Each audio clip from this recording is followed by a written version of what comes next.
बीवी ने अपने आशिक के लिए शोहर को कत्ल करके घर में दफन कर दिया। आंध्र प्रदेश से चौंका देने वाला वाकया।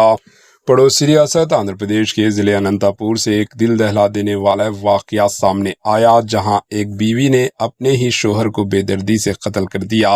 ये वाकया कल्याणा दुर्गम मंडल के पातचेरू गांव में पेश आया, जहां बोया हनुमंतु अपनी बीवी सुकन्या और 2 बच्चों के साथ रहता था। अदालत के मुताबिक सुकन्या का एक दूसरे शख्स के साथ नाजायज ताल्लुक था। जब वो शोहर हनुमंतु को इस बात का इल्म हुआ तो इसने बीवी को समझाने और रोकने की कोशिश की, लेकिन सुकन्या ने अपने ताल्लुकात में रुकावट बनने वाले शोहर को रास्ते से हटाने का मंसूबा बना लिया। एक रात जब हनुमंतु सो रहा था तो सुकन्या ने पत्थर से हमला करके इसे मौत के घाट उतार दिया। कत्ल के बाद इसने शोहर की लाश को घर के कंपाउंड में ही दफन कर दिया और बच्चों को सख्ती से धमकी दी कि वो किसी को इस बारे में कुछ न बताएं। ताहम मामला उस वक्त खुलने का खदशा पैदा हुआ जब इसकी बेटी अपनी नानी के घर गई। राज फाश होने के डर से सुकन्या ने खुद ही पुलिस के सामने सरेंडर कर दिया।